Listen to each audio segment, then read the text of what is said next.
until they issue a warrant. So what happened is we have to take you.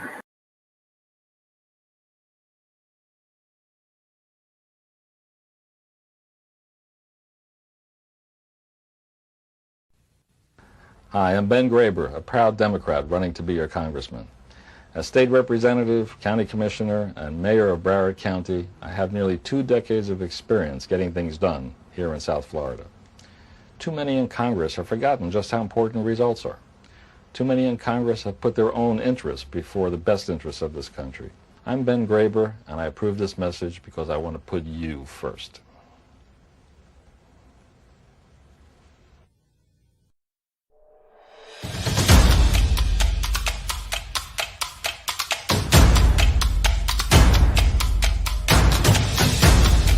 You are listening to the Roberta Glass True Crime Report, putting the true back in true crime.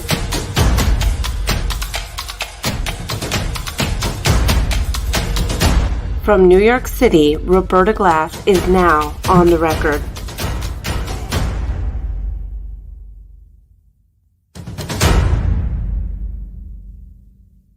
They are so closed-minded, it's incredible. Mental conditioning, I'm trying to say it nicely. This is what you're seeing here. And it's amazing how these people have lost the ability to reason.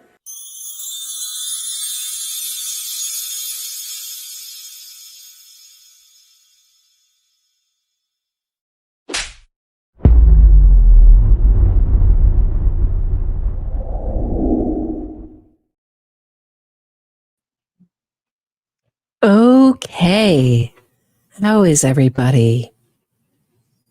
Wanted to talk today about the Adelson family and Donna Adelson's biggest offender, Ben Graber, Dr. Ben Graber, politician Ben Graber, is back defending Donna Adelson. This time he defended Charlie very publicly in an article written by Julie K. Brown, who's most famous for covering the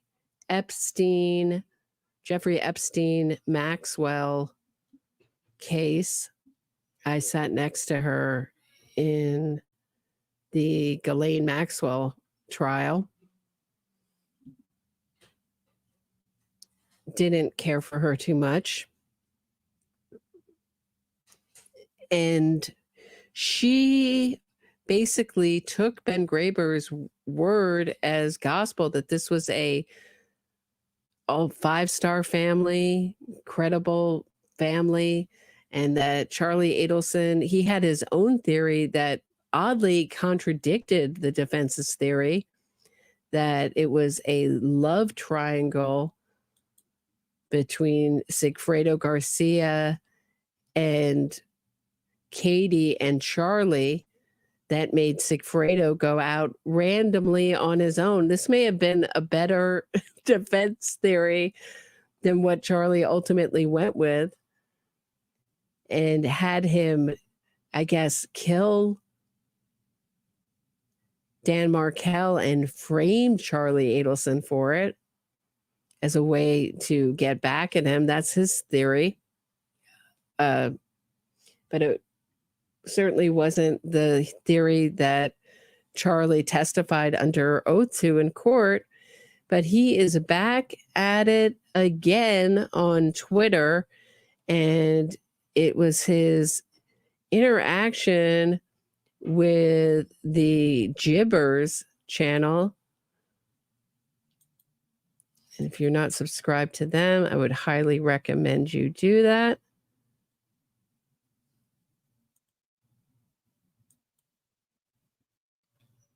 Here they are, Ghibercz,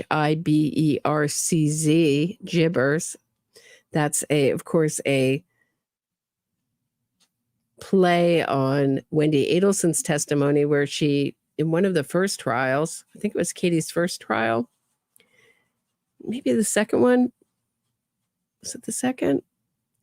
I think it was the first where she was it was the first trial, Katie's first trial, where she was asked, how do you spell Gibbers? Jibbers.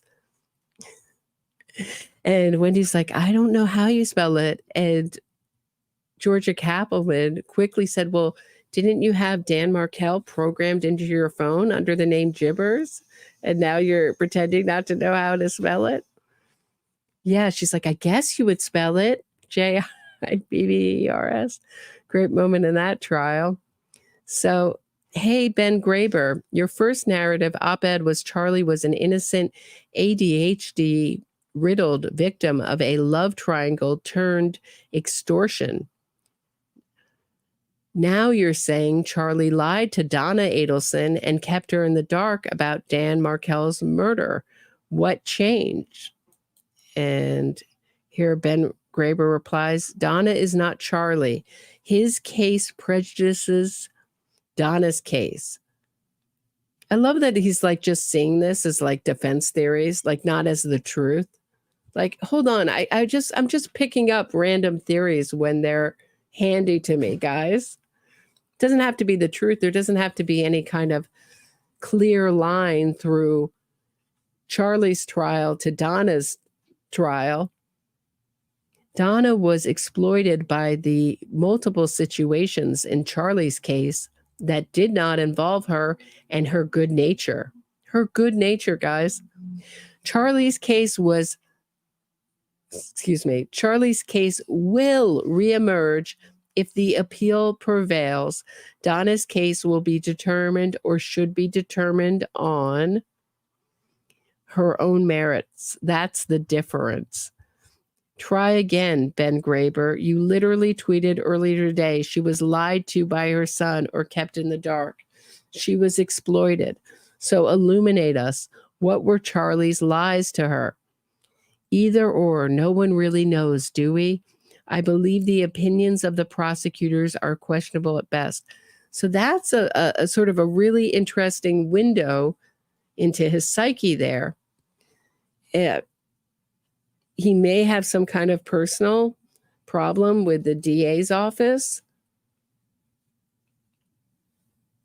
or we may just have an ideological issue with the big state up against the little person. So it just seems to be he's going to make the bad people, Georgia Cappleman and Sarah Dugan, terrible casting for villains, I think. They're more like the dynamic duo in this story. And Donna Adelson is the hero, and the Adelson family is the five-star family, et cetera, et cetera. Either or, in both scenarios, lying to Donna or keeping her in the dark. Charlie did a murder by your admission. What made you turn away from the love triangle victimized by extorters because of ADHD defense? It did not change. I believe Charlie is innocent of what he was convicted for. They had the murderers in jail during his trial. The convicted flippers are lying to get time off. So far, but see, that's the problem here. See, this was the idea for the Adelson family, right? Is that if anyone talked in this line, no one would believe them.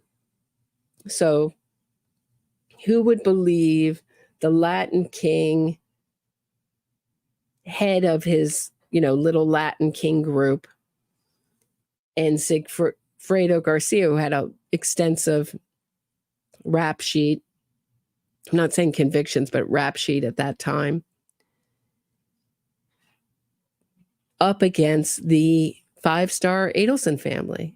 They thought no one would believe him. That was the same idea with, I believe, Wendy letting it slip to Jeffrey Lacasse, that if he told, no one would believe him because he would already be so deeply immersed in defending himself against these allegations with nothing to prove his whereabouts as he was traveling on the road. I think eventually, but it would at least have delayed the investigation. I think they were hoping that he would get falsely convicted for this crime, but at least it would delay it. I mean, I'm thinking now that, of course, he could show his whereabouts with his cell phone. He kept his cell phone on, but he would have been going right by. I mean, if he had left when he had planned on leaving, he would have be driving right away from Dan Markel's house at the time, right around the time of the murder, in a car that strangely looked just like the car. In a car that looked just like the car that people spotted. So, meaning that cars were rented to match his car by the killers, Sigfredo and Luis. Do you need medical attention, says Gibbers. You just said Charlie lied to Donna or kept her in the dark. How so? Explain. And Murder by Maestro says, he's got me blocked for calling him out on his dodgy practices and flimsy narratives. What's he saying? This is the word this is word salad, says Rachel Wilson. So pretty funny. We'll get back to it. But before I do, here's the post that got Murder by Maestro banned by Ben Graber. I think he put a picture of him fishing. I was on the other, sorry I missed your call. I was on the other line with Wendy. This is him getting blocked. Catch of the day, or the one that got away, Ben Graber fishing. There he goes. So it must be wild to be out there pushing this narrative. There are some supporters of the Adelson family.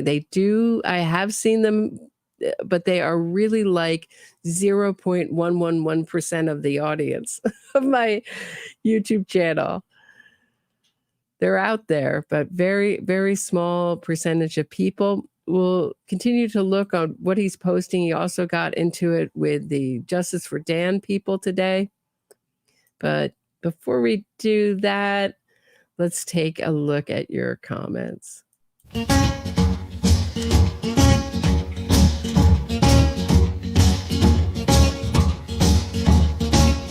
got your comments. We got your comments. You had something to say. You were insightful. Oh, so clever. So Roberta's going to read your comments. Hey, Roberta, read those comments.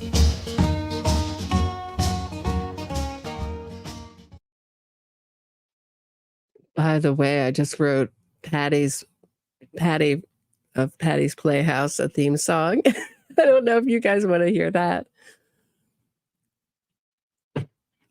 We'll check that out. Maybe you guys are interested. Maybe. Thought it turned out pretty nicely. Few comments from you guys. Everyone, Ms. Adelson, did you drive by the crime scene? This is from Francis. Hey, Penni, 8481. Everyone, Ms. Adelson, did you drive by to the crime scene? Wendy, no, I did not drive by to the crime scene. Everyone, you didn't go down Trescott? Wendy, yes, I went down Trescott. Yeah, really good point, Francis. Hey, Penni. Exactly.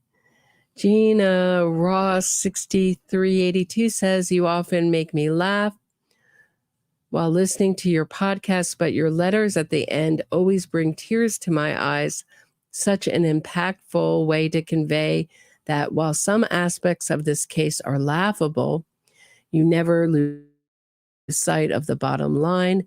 2 little boys who lost their dad, a family who lost their loved one, and a world that won't benefit from all he could have contributed. Thank you.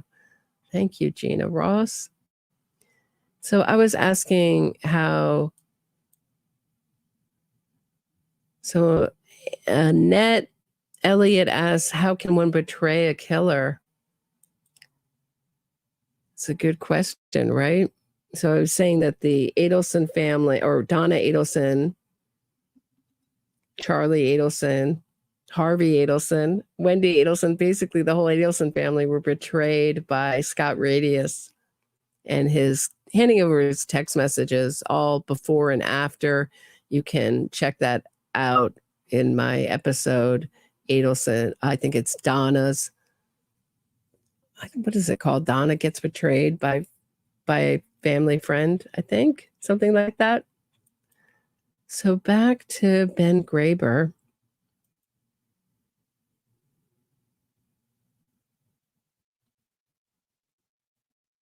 Second.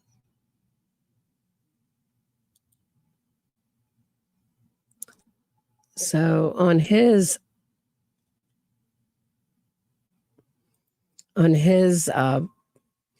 he seems not to know how to actually post. It's so confusing. Like he just retweets everything that anyone sends him. It's so bizarre to actually try to get to the beginning of these threads. But actually, maybe I'll go to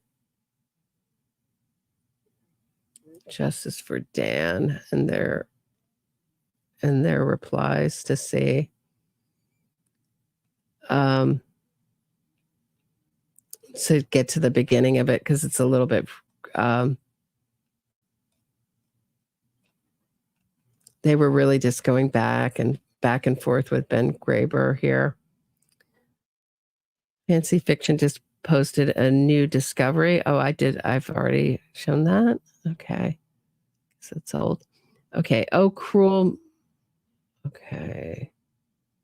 Let me just try to get to I'm just trying to get to the beginning of the post, guys.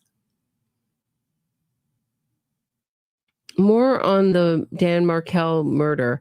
How many people interfered between Dan and Wendy? According to Jason Solomon, a close friend of Dan, Wendy's, and Dan were considering relocating to Miami, and Dan was willing to do that and commute for a time to keep the family together and avoid the contentiousness. And I'm not even sure that this is the beginning of this whole thread. Jason stated that he thought it was a bad idea for Dan and talked him out of it. He said that Wendy and her family were enmeshed, and that seemed unusual to him. Well, he's right on for the right on there. He admits in this interview that he was the one who discouraged Dan from this arrangement. I have a question. Why was that Jason's business? Yeah, I have some inside baseball on that, and it wasn't Dan, it was the Adelson family deciding not to do it, not Dan. You get what I'm saying? Like the offer was not decided. They talked about it, but they didn't go with it, okay? For various different reasons that I can't really talk about. He admits in this interview that he was the one who discouraged Dan from this arrangement. I have a question. Why was that Jason's business? Why would he discourage a possible solution that Dan was considering? And also in America's psychologists speak of close family relationships in a negative tone. Also today in America, psychologists speak of close family relationships in a negative tone. They use the term enmeshed as a derogatory issue. I think he means when they speak. Okay. In most families, especially Jewish families and European families, it is the norm. So I just think he's overly identifying with them. I believe if Jason would have minded his own business rather than Dan's business, especially in a domestic quarrel, Dan could have resolved these issues with the family. After all, he was an intelligent and liberal thinking man. Does that make Jason Solomon an accessory to what eventually transpired? And does he now have guilt about it and is overcompensating for that actions, meaning Jason Solomon being behind the Justice for Dan group? Perhaps. Let's listen to the interview and see what you think. Jason Solomon had a front row seat to the marital troubles between Dan Markel and Wendy Adelson before Markel was shot to death in July 2004. So Ben Graber is doing what a lot of innocence campaigns do for killers and accused killers, which is make people who are speaking up for the victim or the victim's family a suspect, an accessory, degrade them in some way, cast suspicion on them, exploit any kind of human weakness they have and exaggerate it. So we all have human weaknesses and frailties. And sometimes these people will hone in on them and exploit them, or some kind of past embarrassing piece of information.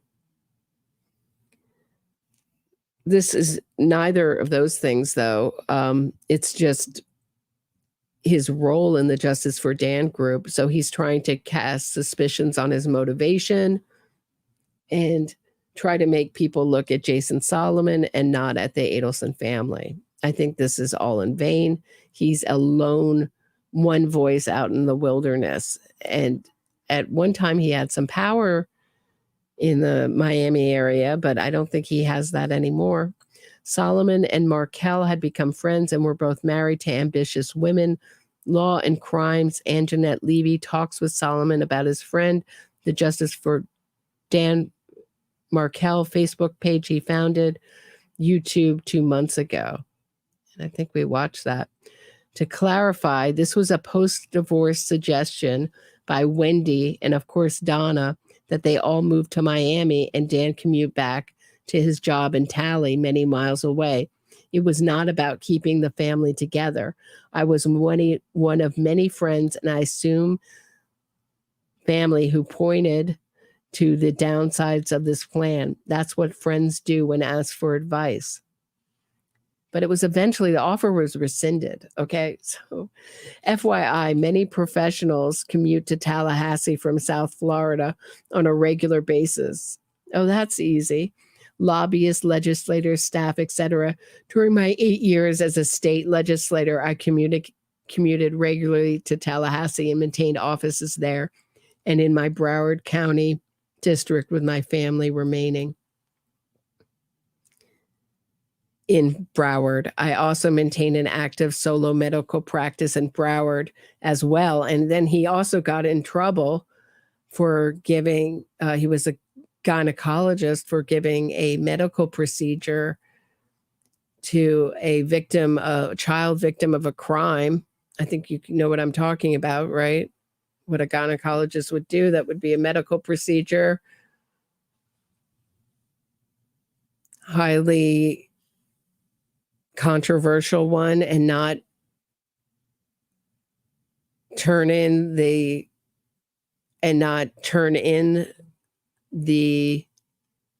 person that it was a crime. Basically, it was a result of a crime, and never turned it over to the police, the information to the police, as he was mandated to do. So he got in trouble for that. And then he gave over his practice, Murder by Maestro was just telling me before this episode, to a guy who also got in trouble. Legal issues with the practice. So it goes back and forth with special sessions and emergency meetings. Anyway, it goes back and forth, but that's where he's going now. So I thought that was interesting. And just a refresher. Hey, Dean Walker, nice to see you. Did another show today at 6. Thank you so much for the super sticker. Did another show today at 6 p.m. our time about the Innocence Project, a scandal where they paid off. So prison romance between the Innocence Project lawyer and a convicted convict to get him to confess, to get her client released. What's going on? Please check that out in my live section. But there's also this issue, right? Florida Politics, who does the best articles, Peter Schwartz, on this. Ben Graber reconnects with Adelson family after long hiatus to field test nonsensical new defense theory.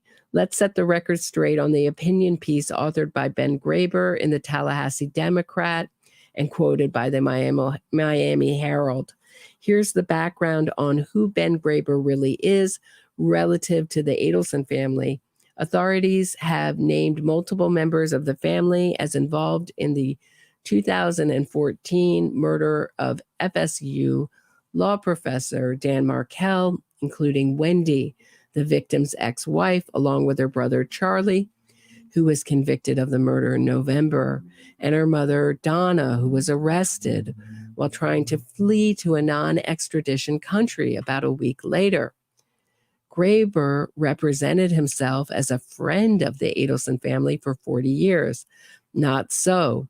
Graber had no personal contact with the Adelson family for decades, 25 plus years, prior to penning the misguided attention of their collective innocence, attestation of their collective innocence, excuse me. In fact, before Graber reached out to Harvey last week to offer his assistance, quote unquote, he had to contact another person to get Harvey's number. Graber never met Dan Markel. He was not invited to Dan and Wendy's wedding. Graber was not in contact with any Adelson during the duration of Wendy's marriage. In other words, Graber was not a 40-year-old friend. Rather, he's a former friend who only days ago reconnected after a lengthy and politically complicated hiatus from contact.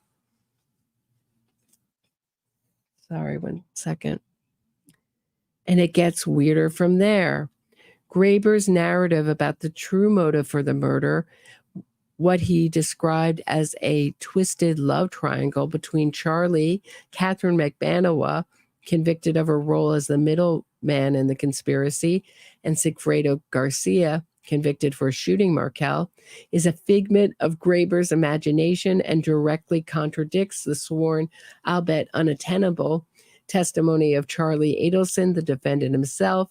Charlie's defense was that he had been extorted by Garcia, who was motivated by the hopes of a $333,000 payout. In Charlie's telling of the story, he paid Garcia and his accomplice, Luis Rivera, $138,000 upfront out of fear for his life and promised the remainder be paid out over time, a narrative that was swiftly dismissed by a 12-person jury. Graber's love story reads like the family's attempt to find or workshop an alternative defense for Donna. So here's my question.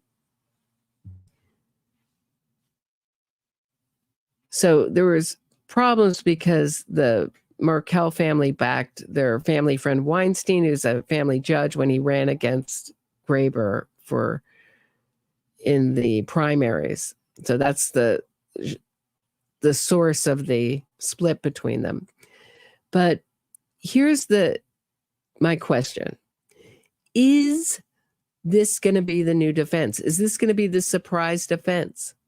Is that what Graber was preparing us for? Or is this, or are we going to see an entirely new defense? Or are we going to see basically Charlie's defense with Donna added into it? That is what I am curious to know. And that is what all of this sudden activity, really kind of very provocative, us versus them, aggressive tweeting for the Adelson family. I wonder if that's what it's all about. So I'm not going to stay long today. This is my second show, but that is what I'm curious about. I'm going to end this show the way I end so many of my shows, with a victim impact letter written in this case. This one is from Eric Block, and it was written to Judge Hankinson in Katie Magbanawa's and Sigfredo Garcia's first trial. I make this submission in my personal capacity only. I met Dan when we were both studying in the UK Dan came to Oxford to visit, and we met in London to do touristy things on a touristy budget. In those days, before the internet, before text messaging, and the demand of the instant, we would write each other letters, longhand. These letters revealed in Dan someone who could not be put down, ambitious, rigorous, tedious, but most of all, optimistic.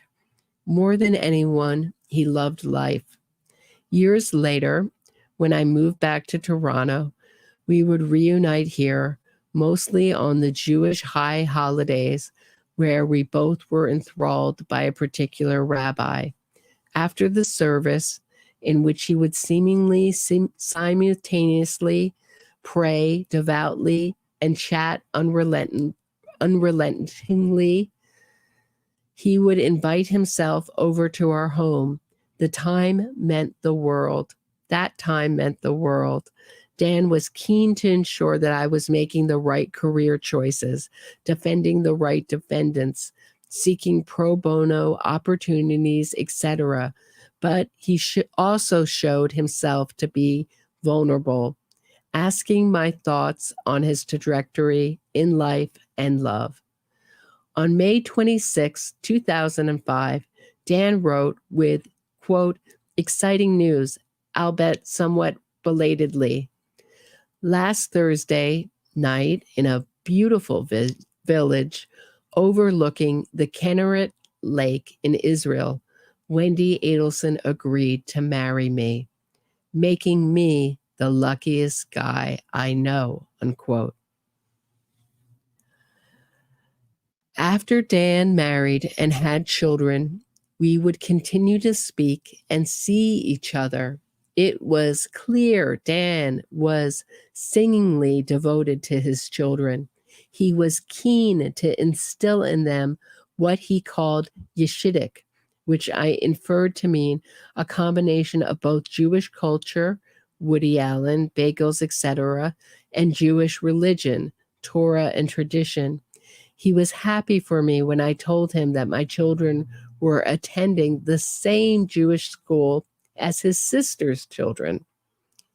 A few months before he was murdered, Dan called me to see if we could get together with our children.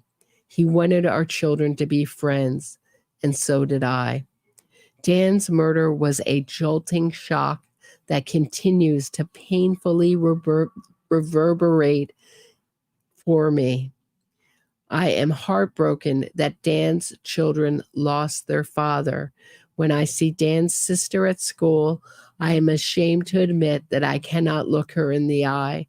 When I speak to her, I'm not thinking about her, but all about her lost brother, whose senseless death has and will impact the generations. Faithfully submitted, Eric S. Block. That's what I have for today. Please hit the thumbs up. Subscribe to the channel. I'll be back tomorrow at 6 p.m. Eastern with another episode.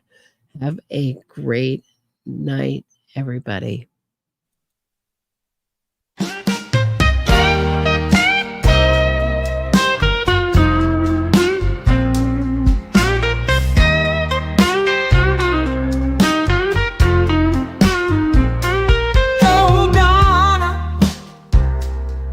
What a stitch you're in.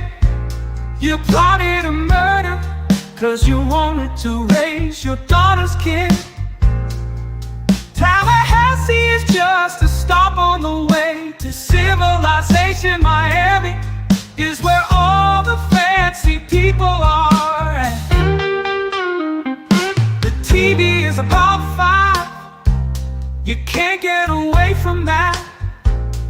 Two-toe, tay-toe, hoo-ho, you know the guy you pay, and you can't get away from that. Oh, Donna, what a stitch you're in. You thought jail was just for the little people, but now you're so blankets with the locked-up crew. You're a grandmother in lockdown, and your one-way ride to freedom you blew.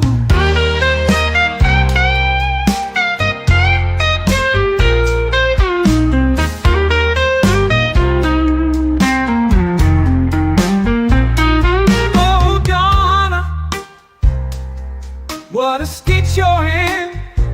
Your family are exiled from the social circles you swam in.